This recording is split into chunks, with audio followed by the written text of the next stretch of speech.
Yung damage kuya. Ito, bumaba. Ayun, bumaba siya.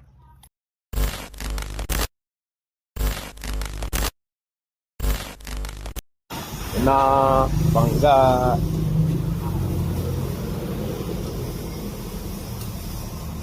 Bumagsak.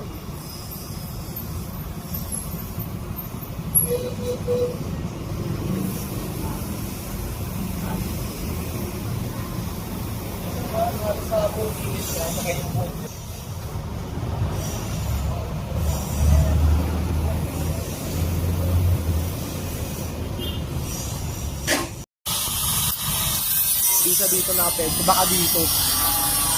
Kasi yung bandang kaso ko sir, parang medyo single lang yun, nakaganong bakal lang yun at may butas eh, baka gumanon yun.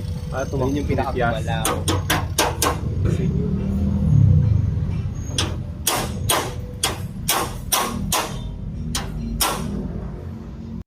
Walo nga! Nung kinabit yan ng 2014, walo. Tatlo dito, tag-isa dito. Ayun, nagalaw na agad. Galupit talaga.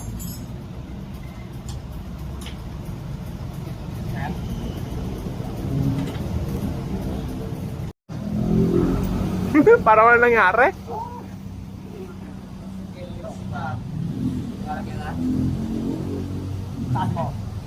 Talaga ni Monster Works. O yan, kasi hindi talaga siya pantay. O, may ganyan talaga.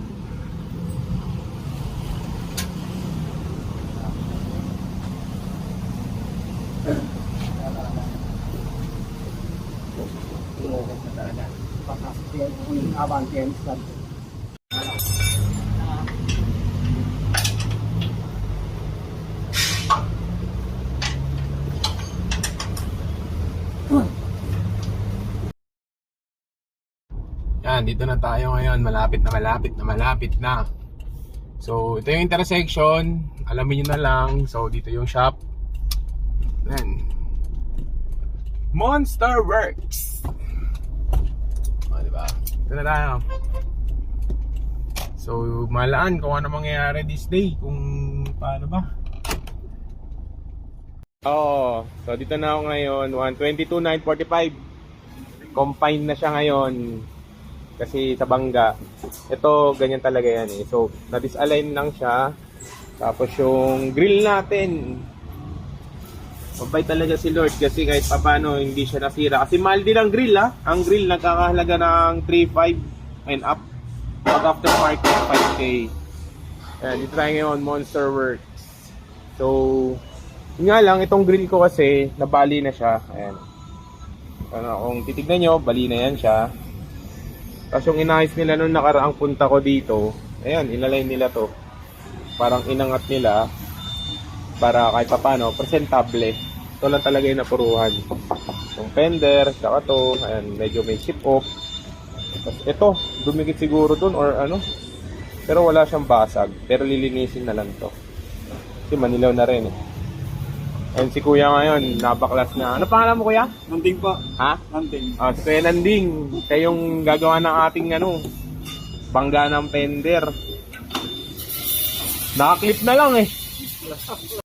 Yan, kasi napali na talaga yan. Hindi kasama sa bangga yan. Siya kasama. Kumbaga, siguro, in contact dito way back ilang taon, nagbabibrate, nabali na siya. So, titignan ko dito. Parang wala naman dito, okay, pantay naman siya. So ito hindi naman siya lukot kasi ganoon yung design niya. Ayan, kung nakita nyo, ito hindi. Hindi ko lang alam kung ano yung makikita pa nila kasi ito yung bracket ng passenger side, ito yung sa driver side. Ayan, ito, ano, na tanggal. Ayan. Natanggal siya. Pero hindi siya nabali. So, ito na tayo ngayon. Step 2, natanggal na ni Kuya. Umipit lang pala siya, pero nag-chip dito. Pero palagay ko, meron na puruhan kasi may basag doon sa loob. So, So, ito, pinalo na ni Kuya to. So, pumasok lang siya pala. So, ngayon, itutuwid na ni Kuya. Kasi layo ng gap dito. Ayan. So, ayusin na lang ni Kuya yan. So, yun ang gagawin. So, pinalo na. Pumantay na. Ito na lang, medyo lubog. Ito kasi, dapat dikit yan eh. Kasi ito, buti ka mo, hindi nasira yung buong projector. Kasi mahal ang projector nito. Surplus pa lang, nasa 8 plus na or something. Pero ang bibiling ko lang, kung meron kayong kakilala, yung lens lang, lens replacement. Ito.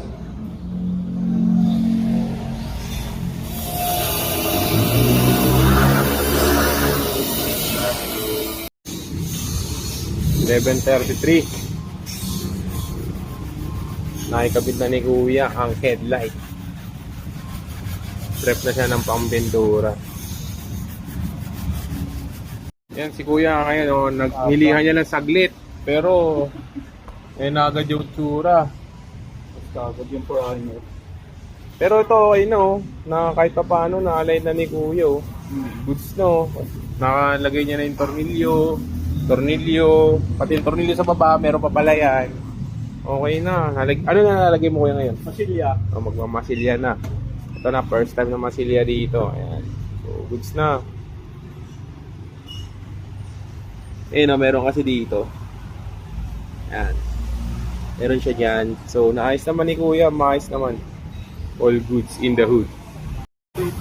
Ayan na, nalagay na ni Kuya nanding ang ating ayan, masilya. Ito, hahabulin na lang kasi na undis-align pa to eh. So, yun na lang oh. Lapit na. Galing. Update pa lang. Okay. Status 12:01. Dito kami ngayon sa may Safari Colors.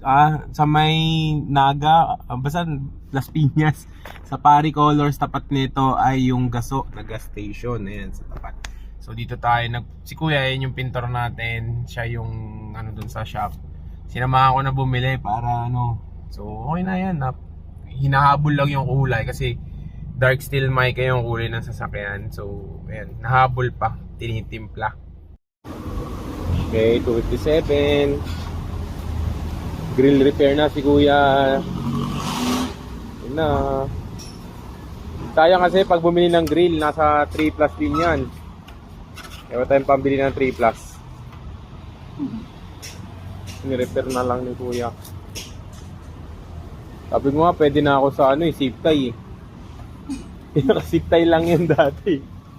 Kasi nga, ewan ko, basta sa vibration siguro ng bakal, tas grill.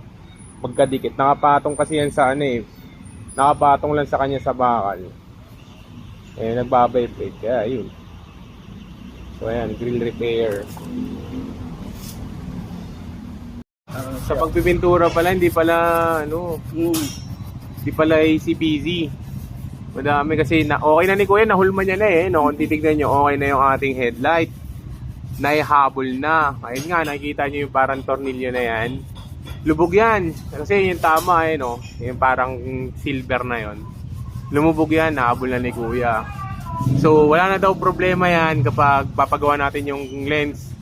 Kasi madali naman na daw yan matanggal. So ngayon, inaano ni Kuya, medyo mahaba pala ang processing.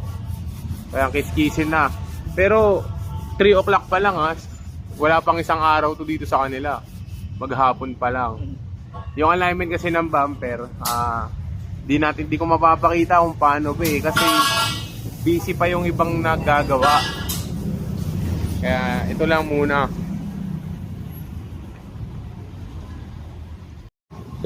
So nagpe-prep na si Kuya, naliha niya na rin pero isa pa daw sabi niya. So babalikan na lang natin to ulit bukas or kung ano man, kung kailan tayo libre kasi busy na naman. So ayan, siya kanya naman dito kay Monster Works. Di lang basta bakit isip nyo pang ganyan lang hindi pang ganito talaga sila, specialty nila yan. Yung mga modified na ayan, pati yun may Jeep, mga modified, lahat modified, pati Raptor paint meron kompleto. You name it, gagawin na lang nila. So ito yung stop niya. Monster Works. So, tapos na. 354. Iwan ko na si Kuya Nanding dito. Bahala na siya sa ano niya, no? Kasi, siyempre, hindi ko rin mahintay. Kasi traffic na rin pa uwi. Pero at least kahit pa paano, nakita ko na ano, na, ayun no, parang wala nangyari. Pero ito kasi hindi to affected. So, hinabulan ni Kuya Nanding yung paglagayan ng headlight. Ito, tsaka yung dito, and nahabol niya yan. Kaya, all goods na siya. So, ayun. Monster Works lang to. Bilyar Sipag Kanto. Dito, mga gawaan talaga ng mga 4x4. Ganito, powder coating, rock slider, tapakan na bakal. Ayan. Ay, jeep, meron dito kompleto. Pero ako kasi ito, nadala eh. So, yun lang. Pag nakapunta ako dito, bibidyoan ko na ulit kung paano mangyayari. So, yun lang muna. Sabi ko sa inyo si Monster Works. Hindi lang ano eh. Hindi lang basta-basta eh. Ito ginagawa ni Kuya ngayon.